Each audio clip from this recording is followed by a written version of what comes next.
Diaspora FM.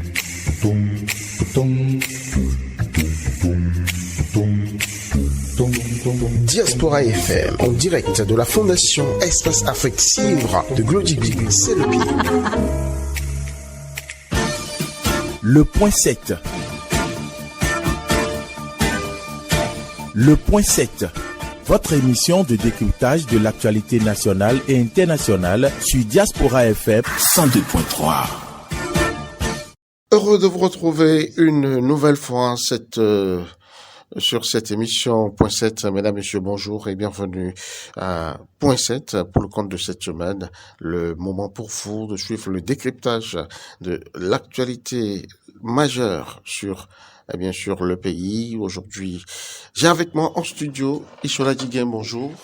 Bonjour Peggy Ludovic Dagba et bonjour chers amis auditeurs et auditrices de la radio Diaspora. Je n'oublie pas l'équipe technique ainsi que les millions d'auditeurs qui nous suivent à travers la diaspora béninoise, ainsi que tous ceux qui prendraient, n'est-ce pas, l'émission au vol. Emmanuel Tambéré, bonjour. Bonjour, Monsieur Peggy. Merci d'être avec nous. C'est un plaisir d'être toujours là. Je dis encore une fois aux auditeurs que vous êtes un activiste des réseaux sociaux. En reconversion, puisque maintenant je suis beaucoup plus maintenant à la radio que sur les réseaux sociaux, donc je suis avec les maîtres, ils sont en train de me former. Bientôt, je vais changer de casquette. Alors là, il nous a eu, Ishola Djiguin et moi. Je pensais qu'il avait dégoté un nouveau job. Mais là, il nous a eu. Merci vraiment d'être avec nous, puisque quand vous séjournez quelque part, vous prenez la forme du milieu. C'est cela. Exactement. Je crois que cet recul s'implante désormais de plus en plus au sein de la famille. Donc, Donc, ça se fait tout naturellement. Oui. Alors, cette semaine, sinon, hier, jeudi, le président Boni Yayi, l'ancien président pour être plus exact, était chez, bien sûr, l'un des patriarches de la classe politique béninoise, j'ai nommé Bruno Amoussou, dont on entend plus du tout parler. Bon, l'homme s'est terré, s'est mué dans un silence, on va dire, un lourd silence. Est-ce que c'est votre avis, Ishola Djiguin? J'ai suivi également l'actualité et j'ai vu que Boni Yayi était effectivement a rendu visite au patriarche Bruno Amoussou. Mais la seule inconnue est que il n'a pas fait une déclaration à sa sortie d'audience, et cela évidemment ou naturellement laissera, n'est-ce pas, libre cours à toutes les spéculations. Je crois que c'est l'objectif visé, hein? Bien oui. Vous connaissez les hommes politiques qui savent si bien nous laisser en plan quand ils le veulent. Oui, je crois que, bon, évidemment, Boni Yayi et Bruno Amoussou ne manqueront pas, n'est-ce pas, d'aborder les dossiers de la nation, ces dossiers qui nous tiennent actuellement en laisse. En tout cas, ces dossiers qui parlent ou concernent la vie de la nation béninoise et éventuellement les élections générales de 2026, la toute première expérience que s'apprête à vivre le pays de Tassi Hangbe, et je vais parler le Bénin. Et donc, à ce niveau, je crois que ils auraient certainement abordé ce pan de l'actualité également pour voir entre eux ce qu'il y a lieu de faire pour remonter la pente ou faire en sorte que les meubles soient sauvés, faire en sorte également que les différents problèmes que poserait, puisque nous sommes dans la spéculation, que poserait, n'est-ce pas, les élections, cette toute première expérience que va vivre notre pays, puisse être aplanie, discutée, et voir les différentes formules et pourquoi pas faire des simulations telles RAID sur NTB pour voir ce qu'il y a lieu de faire pour sauver les meubles, éventuellement au cas où il y aurait eu des problèmes, puisque je sais que ils vont pas, n'est-ce pas, manquer, ou ils ne manqueraient pas d'aborder, par exemple, tout le problème qu'il y a aujourd'hui au niveau de l'ANIP. Alors qu'entre-temps, Boni Yayi avait sollicité, n'est-ce pas, une expertise, n'est-ce pas, était allé voir, en tout cas, le président de la République pour lui parler de l'audit, n'est-ce pas, du fichier de l'ANIP. Parce qu'à ce niveau, il y a beaucoup de choses qui clochent actuellement et nous avons beaucoup d'informations qui ne vont pas dans le bon sens, j'allais dire. Et à ce niveau, je sais que les deux vont certainement en parler. Comment est-ce qu'il faut faire pour que désormais le problème soit résolu, pour qu'on n'ait pas de problème, pour que nous ne retombions pas dans la crise que nous avons vécue et dont nous nous souvenons tous, comme si c'était hier, gravé, n'est-ce pas, dans nos mémoires. Et je sais que les deux hommes l'auraient certainement abordé. Et bien d'autres dossiers, peut-être aussi qu'ils auraient, n'est-ce pas, abordé le dossier Niger, où Boni Yayi et l'ancien président Dieudonné Nicéphore Soglo, tous deux, se sont délivrés des bons d'office pour aller négocier, voir dans quelle mesure ramener le Niger à la table de négociation. Mais c'est vrai, bon, hélas, avec les informations que nous avons à ce niveau, nous avons appris que le Niger, finalement, aurait fait l'option, n'est-ce pas, de tourner dos au Bénin en choisissant ou en privilégiant, comme les informations l'avaient ventilé, tambouriné, n'est-ce pas, sur la toile, entre-temps, que le Niger serait en train de faire l'option du Tchad. Aujourd'hui, nous avons beaucoup plus de précision que, effectivement, le Niger aurait, parce que à ce niveau, je ne suis pas péremptoire, parce que je n'ai pas tout, évidemment, je n'ai pas tous les éléments ou tous les éléments d'appréciation pour dire de but en blanc qu'effectivement, le Niger a tourné dos au Bénin. Mais c'est l'information qui circule. Et à ce niveau, en tout cas, de mon point de vue, je vois que tout laisse présager de ce que il serait difficile, n'est-ce pas, au Niger de revenir encore à la table de négociation pour qu'il puisse refiler avec le Bénin le parfait amour. Et également, je sais qu'il y a plusieurs d'autres dossiers que les deux hommes auraient abordé et nous puissions, n'est-ce pas, en revenir le long de cette émission. Oui, pour ne pas monopoliser la parole. Oui, vous faites si bien d'en parler, mais il faudra quand même savoir raison garder, parce que le Tchad, il faut dire que ils ont déjà eu un protocole d'accord depuis 2014 avec le Niger pour le transport du produit pétrolier, on va dire le pétrole. Mais s'ils ont entre-temps priorisé la ligne Niger-Bénin, c'est à cause d'un certain nombre de choses. Et l'autre élément que j'allais ajouter à votre analyse, c'est la visite récente du président tchadien en France. Peut-être on me dira qu'on ne voit pas un lien direct, mais c'est sans savoir quel est le rôle que joue la mère patrie, je veux parler de la France, dans tout ce qui tourne autour du Niger, autour du pétrole du Niger. En tout cas, les jours qui viennent, nous édifierons. Tambéré Emmanuel, je suis à vous maintenant.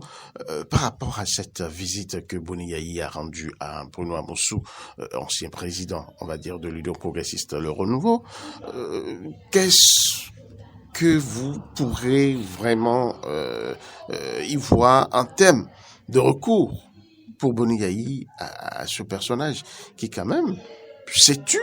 Voici des lustres depuis son départ de la tête de l'Union progressiste, on l'a plus du tout entendu parler. Oui, vous savez, je pense que Yayi Boni est dans sa stratégie et qui peut se comprendre. Quand vous prenez Bruno Amousou, il y a des gros électeurs. Il y a encore, dans les gros électeurs, il y a encore des gros électeurs. Et Bruno, il y a plus gros que gros. Il y a plus gros que gros. Et Bruno Amousou en est un. Il fait partie de ces vrais gros électeurs. Quand vous prenez le peuple Adja, sachez que Bruno Amoussou, pour ne pas diminuer les mots, il est vénéré. Et il est bien respecté dans ce milieu. Même quelle que soit ta position politique, tu es obligé de chercher les grâces de Bruno Amoussou si tu veux vraiment, grandir dans la politique dans ce milieu-là, pas parce que c'est un personnage qui a su conquérir ce milieu. Il est bien vénéré, il est bien aimé de ce peuple. Et nous connaissons aussi la solidarité du peuple adja. Donc, je pense que quand vous voyez tout ça, on peut comprendre déjà pourquoi Boni Yayi est allé là-bas. Et nous avons besoin d'une pression populaire pour réussir à la révision du code électoral. Et vous voyez, donc si ce peuple... Donc vous faites partie de ceux qui veulent de la révision du code électoral. Mais un Béninois, chaque Béninois, nous souhaitons vraiment que ce soit revu. On a besoin des élections. Donc vous êtes opposant, vous voulez dire? Non, je n'ai pas dit que je suis opposant. Mais je vous cherche, Noise, allez-y. Oui. Moi, je parle au nom du peuple. Je parle au nom de la majorité de la population. Là, nous sommes même... Mais la majorité aujourd'hui, c'est la mouvance présidentielle, hein? Parce que c'est quand même l'Union progressiste, le renouveau, qui a eu le plus grand nombre de députés, le plus grand nombre d'élus de la nation aujourd'hui. Bon. Ajouté au BR. 28-53. Je préfère continuer dans ma logique. Sinon, le domaine dans lequel vous voulez m'amener, je risque de dire des choses, des non-dits qui, donc, restant toujours dans la logique où de ce que je pense par rapport à la visite de Yayi à Bruno Amoussou. Donc, comme je l'ai dit, et c'est les intérêts de Yayi. Nous sommes en train de parler ici de ce que Yayi peut gagner en allant voir quelqu'un comme Bruno Amoussou. Donc, nous savons tous que Yayi, son combat actuel, c'est la révision du code électoral, c'est revoir le code électoral pour permettre à ce que les élections soient vraiment inclusives et permettre à ce que chacun puisse aller et être sûr que c'est son candidat qui passe. Donc, il y a beaucoup de choses. Il y a même la représentation de l'opposition au niveau de la Sénat qui cause toujours un léger problème, même si il y a quand même un membre des FCBE qui est là-bas. Les démocrates qui sont aujourd'hui une force, qui sont aujourd'hui la première force de l'opposition, aimeraient aussi avoir quelqu'un là-bas. Donc, il y a vraiment l'opposition.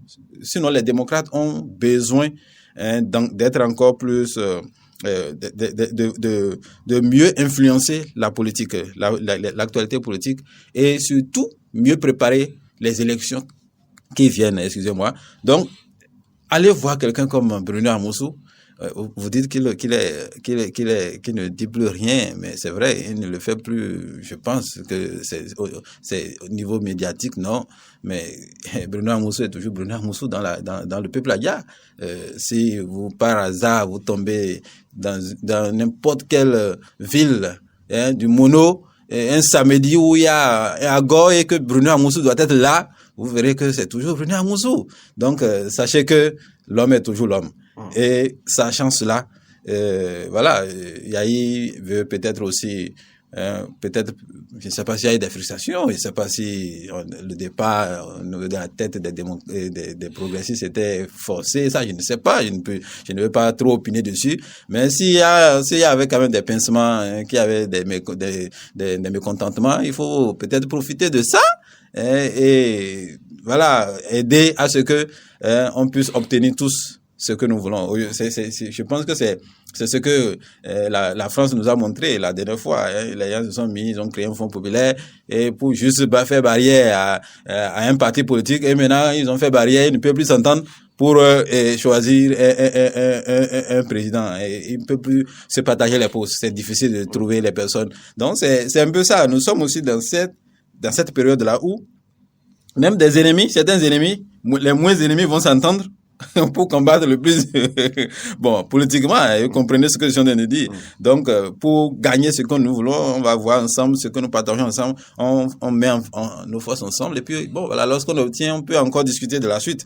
Mais pour le moment, je pense que Yayi est dans sa logique de toujours montrer aussi qu'il est toujours rassembleur, de toujours montrer que, et voilà, et aujourd'hui, Bruno Amoussou, c'est un personnage, c'est une personnalité politique qui continue, tant qu'elle vit, elle aura toujours son mot à dire. Donc, imaginez, si on entend que Bruno Amoussou aussi appelle à toucher au code électoral, ça veut dire que beaucoup de lignes ont bougé. Ce sera, un effet boule de neige. C'est ça. Donc, je pense que ça doit être l'objectif de Yaya Boni. Et cette fois-ci, il n'est pas le seul. Hein. On a vu qu'il était accompagné de plusieurs des membres du bureau politique des démocrates. Donc, ça veut dire que quelque part, c'était vraiment une démarche politique, très très politique. Voilà. Donc. Mais alors, puisque Emmanuel Tambéré, Ishora Diguin, très rapidement. Oui, puisque nous sommes dans les j'allais dire dans les hypothèses. Dans les spéculations. Oui, dans les hypothèses. Je ne vais pas parler de spéculation, mais dans les hypothèses. Vous spéculez? Oui, écoutez. Vous n'avez pas entendu écoutez, ça une déclaration officielle de l'homme ou de ceux qui sont allés. Hein, oui, ça va de soi. Ouais. Bon, écoutez, moi je vois déjà Boni Yayi dans les tractations pour les élections de 2026. Et vous savez, vous le connaissez, l'homme... Vous n'allez pas plonger le patriarche Bruno Amoussou dans l'opposition. Non, écoutez, vous savez, la politique est très dynamique.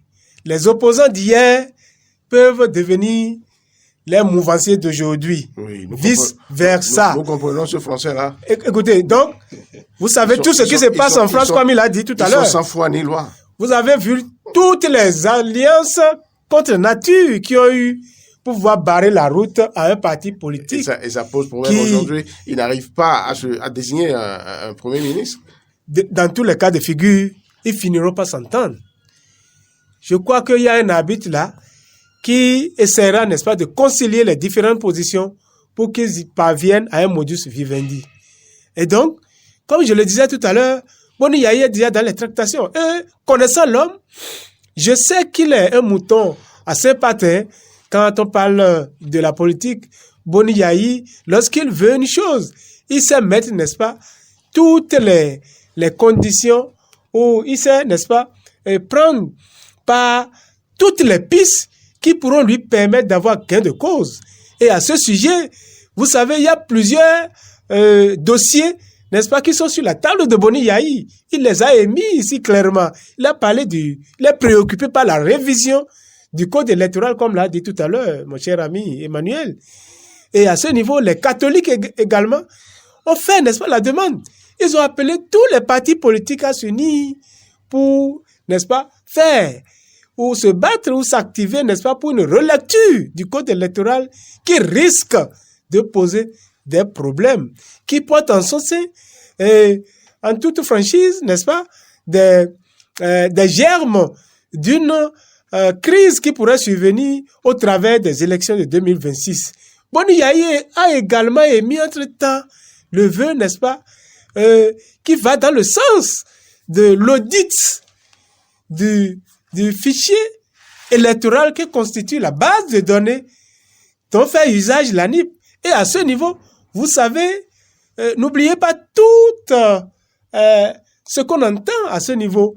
Le charivari, les tintamas, les différentes informations qui circulent contre l'actuel locataire, n'est-ce pas, de cette structure étatique de notre pays. Également, il y a plusieurs d'autres dossiers qui préoccupent Boni Yayi, qui, n'est-ce pas, est dans les tractations pour aller vers ces patriarches, puisque Bruno Amoussou en est un, pour que désormais il puisse regarder dans la même direction, puisqu'il s'agit, n'est-ce pas, de la vie de la nation. Nul ne sera de trop. Que ce soit mouvancier, que ce soit opposant, nous tous, nous devons, n'est-ce pas, nous donner la main pour sauver les mêmes dès lors qu'un problème pointe son bout, n'est-ce pas, de nez, pour, n'est-ce pas, venir nuire à toute la vie de la nation. Donc, à ce niveau, je crois que Boni Yayi est à la recherche de plusieurs cordes à son arc pour pouvoir, n'est-ce pas, parvenir à mettre en musique ses préoccupations à ce niveau-là. En tout cas, faire en sorte que les élections, le tournant de 2026 soient négociées en toute tranquillité pour des élections paisibles, pour des élections transparentes, pour des élections équitables. Et également, Boni Yayi, entre-temps, avait soulevé des inquiétudes par rapport à la non-représentativité des démocrates. Puisque là-bas, on dit que c'est FCBE qui serait représenté, alors qu'à l'Assemblée, FCBE n'a pas de député. D'accord? Oui, mais Jusqu'à présent... FCBE a quand même des élus locaux. Bon, comment? Ces élus locaux ont été choisis comment? Ce sont des élus locaux nommés. D'accord? Rappelez-vous... C'est à l'issue des élections, quand même. Rappelez-vous les circonstances dans lesquelles nous avons fait ces élections. Où on a parlé de députés Godillot nommés, on a tout entendu ici. Où le Bénin même avait perdu assez de plumes du point de vue démocratique. A perdu son image. Son image était écornée au travers, n'est-ce pas, de ces élections qui ont éjecté, n'est-ce pas, ou ont ostracisé l'opposition. Aujourd'hui, l'opposition, heureusement, l'opposition est revenue. L'autre chose que je pense mettre en lumière, c'est quand même désormais l'unisson entre les démocrates et les FCBE. Est-ce que les démocrates ne peuvent pas aujourd'hui donner caution aux représentants des FCBE comme représentants de l'opposition? Chat échaudé craint l'eau froide, dit-on. Vous savez, tout ce qui a amené, n'est-ce pas, le schisme entre FCBE, n'est-ce pas, et les démocrates. En tout cas, de toute façon, je voulais le dire, et vous savez, ce qui a été à la base, n'est-ce pas, de la dissidence entre FCBE et Boni Yayi, qui a fini par, n'est-ce pas, générer les démocrates.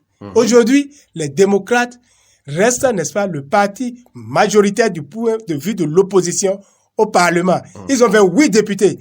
Donc, il leur revient de droit, n'est-ce pas, d'occuper ce poste au niveau des institutions, là où les FCBE sont. Et je crois qu'à ce niveau, je ne vois pas, n'est-ce pas, les deux partis accorder leur violon, hein, parce que là-bas, chat échaudé craignant l'eau froide, est-ce que Boni Yayi aura toute, n'est-ce pas, la confiance, n'est-ce pas, en les FCBE, les laisser là-bas, puisque l'autre chose aussi, on parle de partis satellites. Aujourd'hui, les gens continuent, n'est-ce pas, d'affirmer que les FCBE restent, n'est-ce pas, proches du pouvoir en place. Donc, le pouvoir pourrait, n'est-ce pas, passer par cette entremise pour les manipuler contre les démocrates. Et suivez mon regard, vous savez... Quel manque de confiance. Vous vous rappelez tout ce qui s'est passé ici. Quel manque de confiance vous faites montre là? Non, écoutez, je le dis toujours, hein, et je ne le dirai jamais assez d'ailleurs. Chat échaudé craint l'eau froide. Vous savez tout ce qui s'était passé pour que les démocrates se retrouvent sur les carreaux pour les élections dont vous parlez, pour lesquelles les FCBE sont parvenus à avoir quelques élus qui ne cessent aujourd'hui d'ailleurs de démissionner, soit c'est vers la mouvance, soit c'est vers l'opposition radicale. Ils ont eu quand même des mairies. Mais bon, écoutez, dans quelles circonstances, dans quelles conditions, bon, ça passe. Mais dans tous les cas de figure, je ne crois pas que les démocrates puissent aujourd'hui avoir toute la confiance, toute la garantie, n'est-ce pas, pour donner la caution dont vous parlez, n'est-ce pas, au FCBE d'aller les représenter dans les institutions qui leur reviennent, n'est-ce pas, de droit. Et non, à ce niveau, il y a un problème. Dès lors que les démocrates ne sont pas là-bas, il y aura toujours crise de confiance.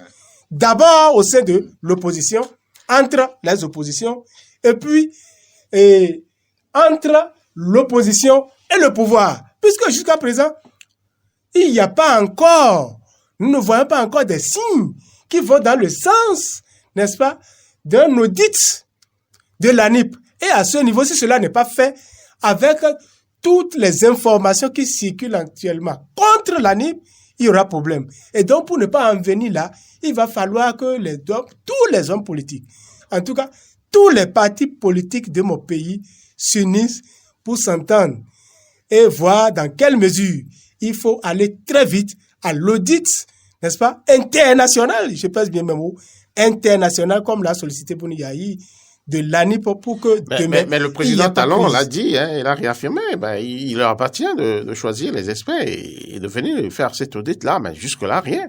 Non, le chef de l'État l'a clamé tout haut, hein, récemment. Non, écoutez, il a dit, Patrice Talon l'a dit, mais ce sont des propos politiciens. Vous savez, c'est le jeu entre les hommes politiques. il ne dira jamais tout de go, dit bon, d'accord, je suis d'accord, allons-y. Il a même Puisque dit, à ce niveau il a également- même dit qu'il est prêt à mettre les moyens qu'il faut. Il ne demande pas aux démocrates de payer, ces experts. Oui, on en dit qu'on ne vient pas, mais dans quel pays entendez-vous ça? Que ça puisse se passer de ça. On parle d'audit international. Et s'il revient, c'est le pouvoir qui gère. C'est vrai que les autres aussi réclament quelque chose, mais ils doivent rester ensemble. C'est pas seulement aller jeter la pierre aux démocrates, dire bon, ou bien leur accorder toute la marge de manœuvre pour aller faire l'audit. À ce niveau-là, il y a quelque chose qui ne va pas marcher. Le pouvoir également n'aura pas toute la confiance qu'il faut. Vous savez, le pays dans lequel nous sommes, il y a crise de confiance partout, même jusque dans les foyers. Il y a crise de confiance. Et à ce niveau, attendez-vous à ce que les démocrates, n'est-ce pas, ne courent pas tout de suite pour aller offrir leur tête. Écoutez, donc, à ce niveau-là, c'est au pouvoir de prendre toutes les dispositions en synergie avec l'opposition pour que cela soit réalisé dans les normes et dans les normes requises, dans les règles de l'art, pour qu'il n'y ait pas crise de confiance. Parce que c'est ça qui amène souvent des problèmes dans mon pays, le Bénin. Et donc, c'est au pouvoir, Patrice Talon, de prendre toutes les dispositions à ce niveau. Donc, il ne s'agira pas de dire aux démocrates, bon, désormais, je suis prêt à consentir les moyens qu'il faut. Emmanuel Sandré. Ça ne se passe nulle part de cette façon. Bon, moi, je voudrais quand même être un peu plus souple en disant que aujourd'hui, l'opposition a tout... Non, pas du tout. En fait, c'est pour dire quand même que je vais être souple envers les FCBE pour moi.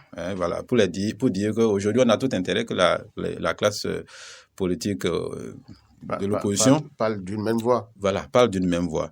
Donc, c'est que on souhaite que les démocrates aussi aient un représentant. Si chez moi on dit que beaucoup de viande ne gâte pas la sauce. Donc, si les FCBE qui se reconnaissent opposants ont un représentant et qu'on réussit à avoir aussi un autre représentant, les démocrates, voilà, ça veut dire qu'ils seront moins, un peu plus, voilà, ils seront plus, deux ensemble, ils sont plus forts. Ils sont plus forts, ils sont mieux représentés. Voilà, ils sont mieux représentés. Donc, moi, je ne voudrais pas aller dire, je ne veux pas penser que, bon, voilà, mais je souhaite que ce soit réellement de l'opposition, que chacun se reconnaisse réellement de l'opposition et chacun s'engage vraiment à rester dans son couloir. Mais est-ce que vous voyez Bruno Amoussou, obtenir quelque chose auprès de Patrice Talon aujourd'hui, dans la posture qui est la sienne? Je vous dis clairement, est-ce que un Bruno Amoussou peut-il convaincre un Patrice Talon à accepter qu'on révise le code électoral aujourd'hui? Oui. Comme je le disais, le peuple, vous savez, le peuple algérien est immense et ils sont dans tous les domaines aujourd'hui. Imaginez si, à cause de l'influence et du monde que Bruno Amoussou draine, c'est une personne, aujourd'hui, il est classé comme une personne sage. Il a su se retirer, de la politique, on va dire ça comme ça, et dans son coin. Il n'a pas démissionné quand même. C'est ce que j'ai dit. C'est pourquoi l'Union progressiste, le renouveau. C'est pourquoi je dis. Il s'est retiré, d'accord, mais il n'a jamais démissionné. L'homme n'a jamais dit qu'il quitte la mouvance présidentielle. Oui, mais c'est pour ça quand vous dites que c'est possible qu'il parle à Patrice Talon pour qu'on révise le code électoral, moi j'ai un problème. Dans combien est-ce que vous l'avez vu dans l'une des réunions ou un rassemblement de l'Union progressive? Vous avez vu encore Bruno Amoussou? Vous avez dit qu'il est sage. C'est pour ça qu'il s'est retiré. Donc, ça veut mais dire cela ne veut pas dire qu'il a renoncé aux positions de la mouvance présidentielle. Non, bien sûr. En fait, ce n'est pas... Aujourd'hui, pour atteindre le chef de l'État, pour convaincre le chef de l'État, il faut vraiment voir tous ceux-là qu'il peut écouter. Et dans son camp, les personnes qu'il peut écouter aujourd'hui, Bruno Amoussou fait partie. Et donc... Et si Bruno Amoussou pensait comme la mouvance présidentielle, que c'est le code électoral qu'il faut aujourd'hui? Bon, enfin, est-ce que vous y avez pensé? Qui ne tente rien à rien, donc qui ne risque rien à rien. Au moins, il aurait essayé quelque chose. Ça, c'est vrai que c'est une option, c'est une possibilité. Donc, c'est une éventualité. Il y a aussi l'éventualité où il peut convaincre aussi Bruno Amoussou à voir clair dans certaines choses, et en plus, tout le monde est dans le peuple. Bruno Amoussou, je vous l'ai dit, si vous voulez voir que Bruno Amoussou vit encore, il est encore en forme, faites un détour dans le Monokoufo, les samedis, vous verrez que l'homme est encore là, l'homme est encore en force. Il est présent. Il est toujours présent. Donc, c'est un cocktail toujours respecté qui l'accompagne. Donc, comprenez que, et aujourd'hui, Bruno Amoussou est un homme qui peut influencer les décisions même du président de la République. Et donc, Yahi a besoin d'une telle personne, essayer de le faire comprendre certaines choses. S'il est convaincu, il va aider, en fait. Quand tout le monde, même je pense que le président, il le dit, lui-même il est un compétiteur, il n'a pas peur d'une compétition. Donc si l'autre arrive, Yahi arrive à parler et il a convaincu, il convainc un peu Benoît Moussou et qu'il arrive aussi à bien l'écouter et qu'il se rend compte que ce qu'il veut là, ce n'est pas mauvais, il y aura gain de cause. Ce qui est sûr, si l'opposition ne faisait rien, nous serions en train de dire que mais pourquoi l'opposition est assise et ne fait rien et pourquoi il n'y a pas de mouvement, pourquoi il n'y a pas de tractation, pourquoi maintenant aujourd'hui quand des choses se font, il faut applaudir, la politique non pas applaudir aveuglément, mais se poser les questions, les vraies questions qu'il faut. Bon, voilà, donc il faut au moins reconnaître que la politique vit, et donc il y a une vie politique qui s'anime, et c'est ce que nous voulons, parce que là, les élections 2026, ce n'est pas de la blague, c'est des élections générales. Donc, qui veut aller loin, ménage maintenant sa monture. Et l'opposition est en train d'aménager sa monture à travers le l'ancien chef de l'État, Thomas Boniaï. On va boucler la boucle avec vous. Mais si Bruno Amoussou, sur ce sujet. Si Bruno Amoussou est resté dans l'ombre, je crois que c'est le contexte actuel qu'il y est obligé. Et d'accord, nous savons tout ce qui s'est passé pour que l'homme puisse se retirer, n'est-ce pas, pour aller finalement se cacher et être davantage influent.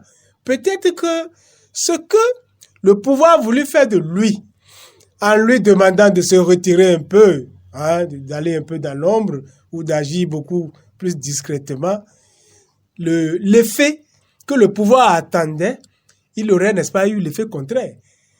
Bruno Amoussou était un patriarche, un homme au cuir véritablement tanné au sein du paysage politique, un homme qui a un background assez solide, un homme véritablement solide dans la tempête, comme on le dit, a beaucoup d'âme, dans son artillerie.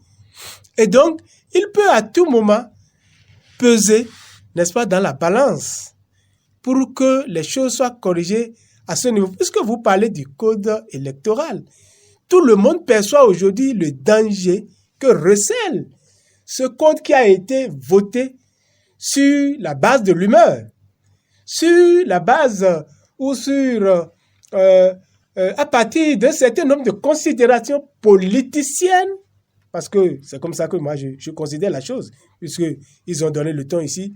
Des considérations politiciennes, oui, oui, mais quand vous dites à l'humeur, j'ai des réserves, moi. Bon, écoutez, nous savons les conditions dans lesquelles cela a été voté, pratiquement sur un coup de tête, on reste notamment, et puis on balance les choses, et ça passe comme il est, puisque... Il a fallu quand même que des stratégies soient bâties. Bon, écoutez... Et que le test a été rédigé. Écoutez... Bon, qu'on ait pensé quand même à des formules.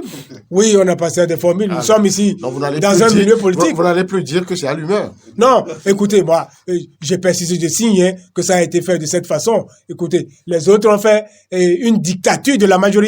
Ils ne concèdent absolument rien. Ils font de la gloutonnerie. Et tout le monde le voit. Tout le monde le sent. Tout le monde le sait. Comment appelez-vous la démocratie? Mais rappelez-vous. C'est la dictature du plus grand nombre. Écoutez, rappelez-vous de la désignation des membres de la HAC. D'accord? Est-ce que, malgré tout ce que les démocrates ont fait, est-ce qu'ils ont pu leur concéder une seule place? Mais on n'est pas à l'église ici. Écoutez, nous sommes en politique, c'est vrai, ils ont la majorité, mais la décence veut, puisque cela a été la pratique. Que vient chercher la morale en politique? Écoutez, nous savons que, évidemment, le milieu politique est comme une mare grenouille, hein, c'est un milieu de malhonnêteté, de tout ce que vous avez, vous souhaitez, et tout ce que vous savez, comme l'a dit Ségolène Royal, c'est un milieu véritablement dangereux. Et donc, à ce niveau-là, cela ne devait pas venir, n'est-ce pas, empiéter sur les intérêts du peuple béninois. Parce qu'aujourd'hui, ceux qui représentent effectivement le peuple, ce sont les démocrates. Vous vous rappelez, n'est-ce pas, des résultats issus des élections législatives parce qu'ils leur ont donné 28 députés.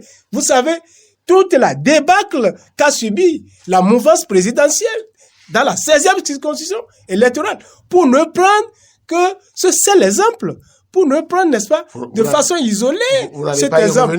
Écoutez, vous n'allez pas y revenir. Vous l'avez ressassé à satiété. Oui, écoutez, donc à partir de ce moment, on sait où se trouve le vrai peuple, puisque tout le monde le clame aujourd'hui. Nous luttons pour le peuple, nous faisons aussi pour le peuple. Je me demande si effectivement les gens sont conscients que effectivement ils se battent pour le peuple, ils répondent aux aspirations du peuple. Je me demande si au finish les mouvanciers, s'ils consultent d'abord leur base avant d'aller faire le vote des élections, de prendre les tests au niveau de l'Assemblée nationale. Parce que cette question de 20% au niveau de la circonscription électorale, d'abord sur le plan national, on a dit 10%. D'accord? Maintenant, au niveau de la circonscription qui n'est pas nationale, qui est en portion congrue, on parle de 20%. J'attends de voir quel parti, même de la mouvance présidentielle, aura ce score de 20%. J'attends de voir. Donc, c'est autant d'éléments qu'il faut aujourd'hui corriger pour ne pas vivre, n'est-ce pas, des situations déplorables demain. Pour ne pas vivre, n'est-ce pas, une crise, j'allais dire, chrysogène, bon, excusez le pléonasme, hein, bellogène, si je puis m'exprimer ainsi, demain. Et donc aujourd'hui, il va falloir faire en sorte que la chose soit corrigée pour que les politiciens ne se battent pas inutilement demain pour entraîner, n'est-ce pas, le peuple. Alors, dans la même question à vous. Est-ce que vous voyez Benoît Moussou pouvoir convaincre un certain Patrice Talon à accepter, baisser la garde pour que, par exemple, comme le demande l'Église catholique, comme le demande la société civile, un certain nombre de personnalités, comme le demande un certain nombre de personnalités, et bien sûr de la société civile, accepter aujourd'hui qu'on aille à la révision du code électoral? Non, je crois que cela paraît un tout petit peu hypothétique. D'accord? De mon point de vue, ce n'est pas une hypothèse plausible, puisque au niveau du pouvoir, nous ne voyons encore aucun signe qui laisse présager de ce que le pouvoir, le régime Patrice Talon serait, n'est-ce pas, d'accord pour qu'on aille à une relecture du code électoral qui réponde véritablement aux aspirations les plus profondes de la population béninoise. Et donc, je sais que Bruno Amoussou est un homme qui a beaucoup de tout dans sa gibecière. Il a des éléments, il a des points forts et également des points faibles. Et des points faibles exprimés en termes de capacité de nuisance. Je sais par ailleurs que Bruno Amoussou fait partie des grands électeurs de ce pays. Je crois que notre cher ami Emmanuel l'a évoqué tout à l'heure en filigrane. Il fait partie, n'est-ce pas, non seulement des leaders, il fait partie également des grands électeurs. Et donc, à son niveau, je le vois en tout cas avoir beaucoup de formules qui puissent, n'est-ce pas, en tout cas, parler au chef de l'État, qu'il soit convaincu ou non, hein, mais je sais qu'il aura les mots qu'il faut pour parler à Patrice Talon, quitte à ce dernier, s'il est effectivement imbu des valeurs républicaines qu'il ne cesse de défendre et qui ne cesse de clamer Ubi et Orbi, sera, n'est-ce pas, lâché du lest pour aller vers une relecture, en tout cas œuvrer pour une relecture de ce code électoral qui porte, je le répète encore une fois, qui porte des germes d'une crise qui pourrait survenir demain. Et donc, je sais que Bruno Amoussou, en tout cas, aura toute la thérapie qu'il faut pour aller vers le chef et lui parler. Je crois qu'à leur niveau, ils n'ont pas rompu les amarres.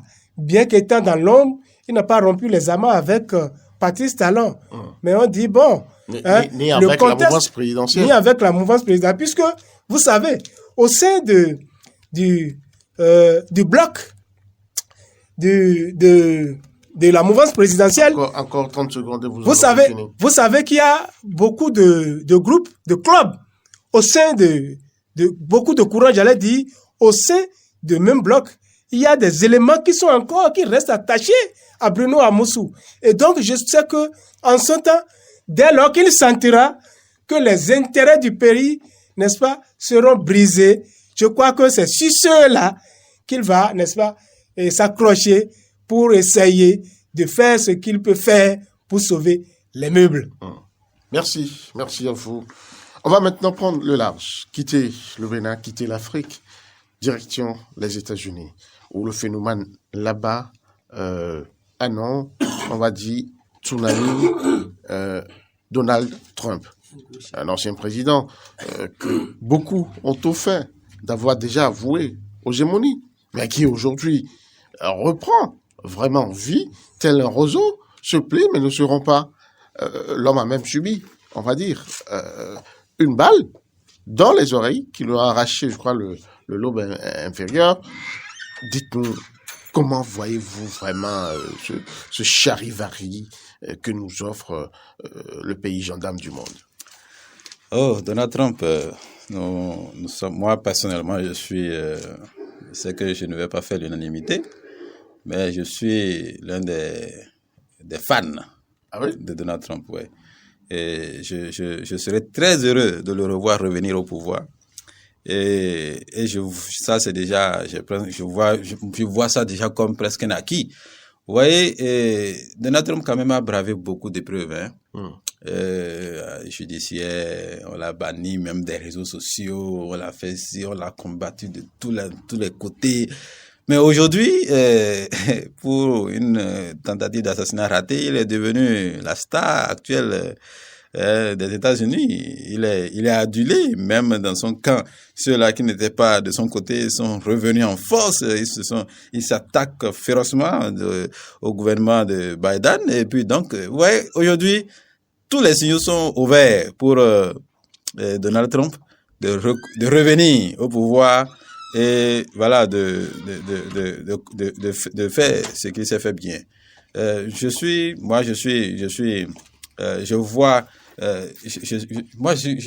vraiment sidéré par ce personnage-là qui sait dépasser l'épreuve, qui sait rester fort pendant l'épreuve. Et quelquefois, que certaines épreuves maintenant finissent par toujours l'aider à atteindre son objectif. Aujourd'hui, l'attaque qu'il a subie je ne sais pas, a multiplié ses chances de beaucoup. Je ne vais pas donner un chiffre, mais ça a multiplié ses chances de beaucoup. Les Américains se sentent aujourd'hui, et en plus, contre qui? Contre un président, bon, on ne sait plus. J'ai même vu sur les réseaux sociaux des gens disent non, que ce n'est plus un humain, c'est un robot. Parce que quand on lui dit d'aller dans ce sens, lui seul peut changer de sens et aller dans le sens contraire. Il va appeler... Vous n'allez pas prêter flanc à ces railleries à l'encontre de Joe Biden. Non, est-ce que c'est nous? Vous savez que c'est quand même le président en exercice des États-Unis.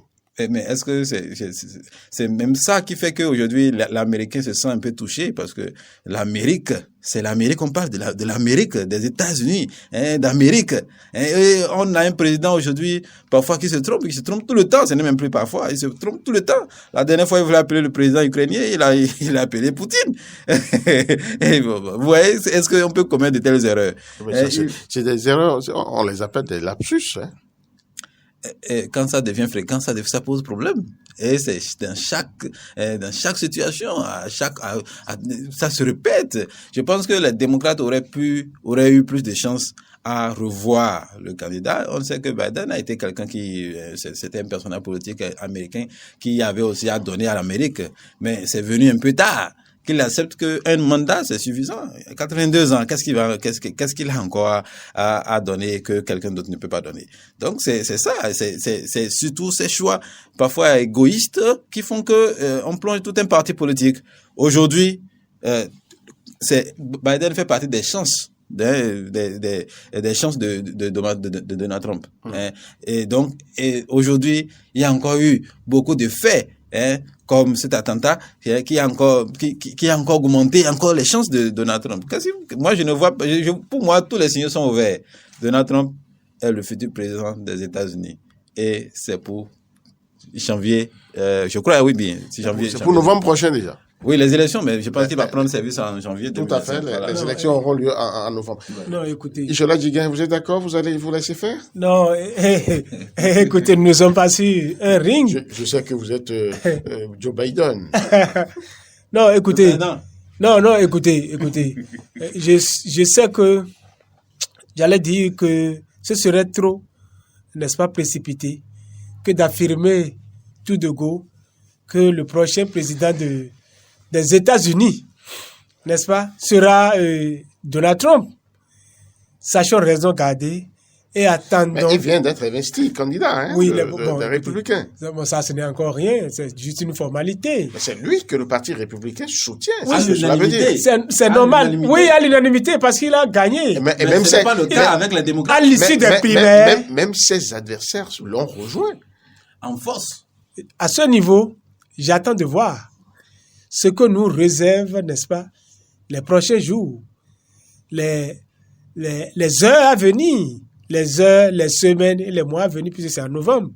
Et donc, c'est vrai que nous ne sommes pas des spécialistes des États-Unis ou de la politique états-unienne, mais nous suivons également l'actualité comme nombre de personnes. Et donc, à ce niveau, moi, je ne vois pas encore, c'est vrai qu'il a échappé in extremis à un assassinat ou à un attentat ou tout ce que vous voulez. C'est miraculeux. Il peut être miraculeux ou il peut être Jésus ou Marie. En tout cas, je dis que cela ne lui donne pas encore toute la latitude, toute la garantie. Il est quand même l'un des sérieux prétendants au fauteuil présidentiel. Oui, il est l'un des sérieux. Puisque à l'issue des primaires, c'est lui qui a gagné dans le camp républicain. Donc, je ne le vois pas investi ou adouber quelqu'un d'autre. C'est bien Donald Trump qui est, n'est-ce pas, sorti, n'est-ce pas, des urnes à l'issue des primaires. Et donc, qu'on l'investisse en tant que candidat légitime des républicains, je crois que c'est une chose normale. Maintenant, est-ce que cela lui accorde déjà toutes les chances, n'est-ce pas, d'être le prochain président de la République? À ce niveau, moi, je mets un peu de réserve parce que l'autre n'a pas démérité. Nous savons, entre les deux candidats, Biden et Trump, nous savons leur vision. Nous savons, n'est-ce pas, un peu le projet de société de chacun. Nous savons que Donald Trump, n'est-ce pas, est un homme tonitruant. C'est America first. Yes. L'Amérique d'abord. Comme au Bénin. Et nous avons, n'est-ce pas, nous nous souvenons, comme si c'était hier, toutes les frasques, n'est-ce pas, qu'on a enregistrées au travers de sa gouvernance, de son magistère. Ici, il est sorti de tout, il a dézingué les États-Unis de tout, et puis, désormais, on dit c'est les États-Unis. La politique internationale, ça nous regarde peu. Et donc, désormais, concentrons-nous, n'est-ce pas, sur l'intérieur. Et à ce niveau, il se pose un problème.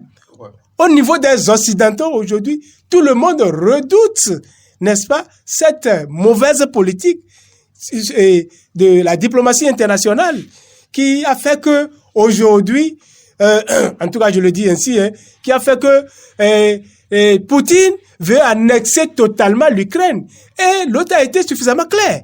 Donald Trump a été suffisamment clair. Il dit, lui, il est l'ami de Poutine. Et donc, il veut que l'Ukraine concède tout son territoire à la Russie. D'accord? Et à ce niveau, les Occidentaux ne sont pas d'accord. Même les Africains aussi. Tous les Africains ne sont pas d'accord. Encore moins ses adversaires politiques. À ce niveau-là, il y a un problème. C'est tout comme s'ils veulent remettre en cause tous les efforts. Comment un pays tout entier va concéder son territoire à un autre? Comment ça se fait? Ce n'est pas ça. Où est le respect du droit international à chaque État?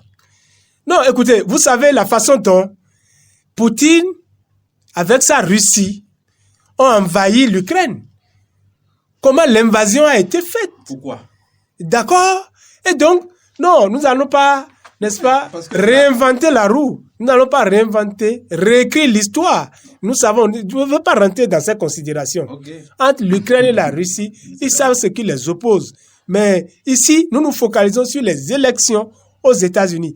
Entre Biden et Trump, qui gagnera les élections de novembre prochain. Ah, Et donc, vous le dites maintenant. Hein? et donc, en tout cas, moi, Trump qui gagnera les élections oui, en novembre prochain. Non. J'ai dit entre Trump et Biden. Non, écoutez, ne m'empruntez pas les propos de tout et ne me faites pas dire ce que je ne voudrais pas dire. Hein, je vais me faire harakiri. Hein. Ah, Non. Je dis entre Trump et Biden. Entre les deux qui gagnent les élections. Ah, moi, je vois beaucoup plus. C'était la grande question. Je vois beaucoup plus les énergies se fédérer autour de Biden. Tout le monde est aujourd'hui d'accord. Mais Biden, mais Biden apparaît vraiment suffisamment fatigué au point de se mêler les pinceaux au niveau de la tête. Excusez-moi, je ne veux pas du tout l'insulter, mais c'est ce que nous remarquons. Oui, c'est une remarque perceptible, hein, mais cela n'empêche pas de gérer les États-Unis, de gérer, oui, encore, pendant, oui, de conduire jusqu'à terme. L'État gendarme. Non, écoutez, jusqu'à présent, je crois qu'aucun test ne dit ou n'affirme, ne certifie que Biden, n'est-ce pas, sera incapable de mener son mandat jusqu'à terme au cas où il serait élu. Et donc, à ce niveau... Même ces oublis-là, ces oublis passagers... Écoutez, nous sommes dans les diatribes politiques, hein, et Trump a beau dire tout ce qu'il veut, il est vieux, il est vieille, il est ci, il est ça, tout ce qu'il veut, il peut tout inventer. Mais moi, en tout cas, selon mon intime conviction, et au regard, n'est-ce pas, d'un certain nombre de considérations politiques, moi, je ne le vois pas gagner. Mais si c'est d'une seule voix, il échouera. L'autre va gagner, Biden. Mais si c'est d'une seule voix, il va le dépasser. Et donc, sinon, ce serait dangereux que nous choisissions, n'est-ce pas, que nous ayons, n'est-ce pas, à la Maison-Blanche, un Trump pour gérer les États-Unis. Au niveau de la politique internationale, ce serait une catastrophe. Catastrophe. Donc, à ce niveau-là, il y a ce que les Occidentaux redoutent, ainsi que beaucoup d'Africains redoutent. Trump, lui, vous voyez, avec Trump, je crois que l'OTAN se mettra en difficulté, se retrouvera demain en difficulté.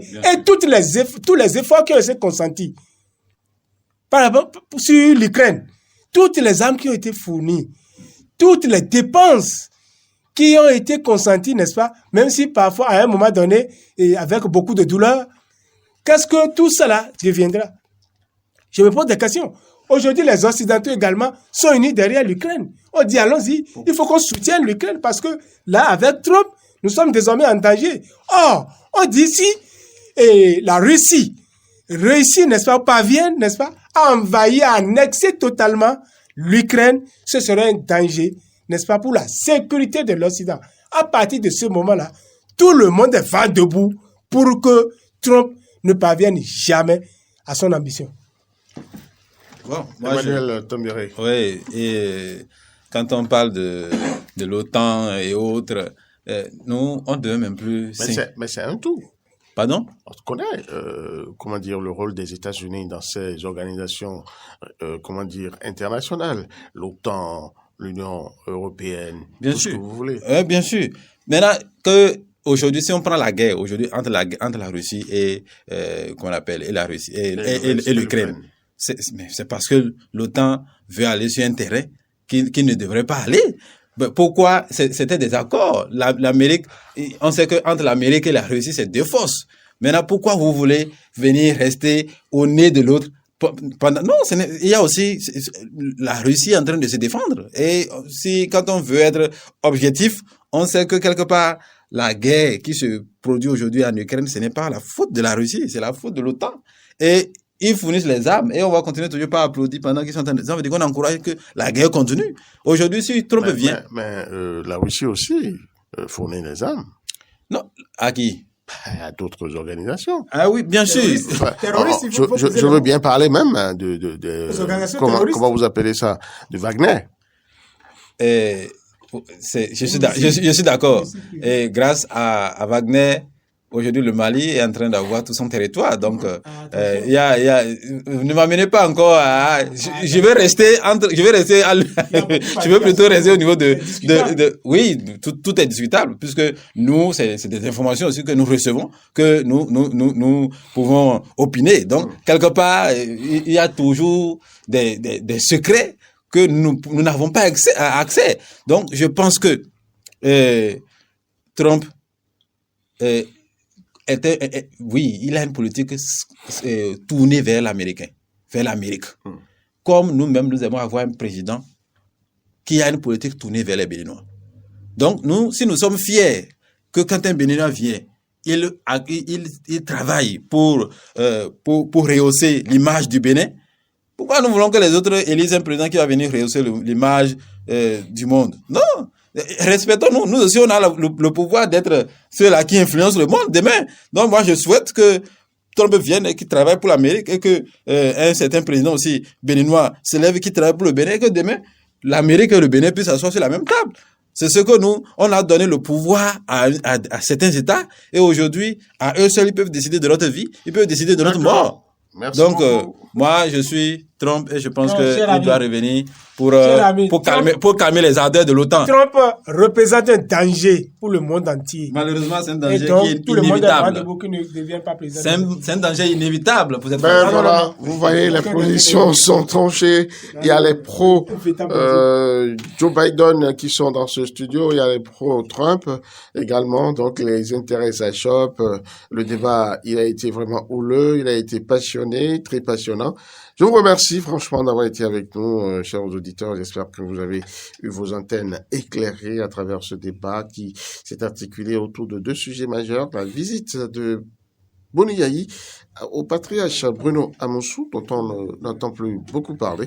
Et bien sûr, grâce à cette visite, il est sorti de l'ombre.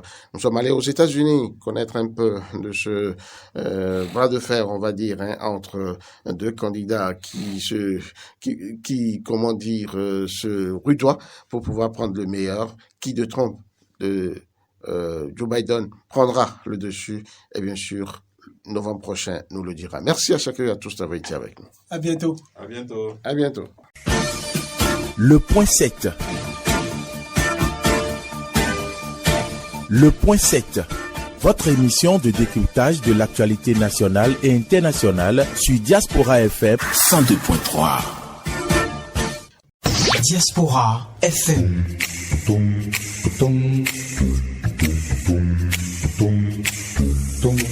Diaspora FM, en direct de la Fondation Espace Afrique Civre de Glody Bibi, c'est le pied.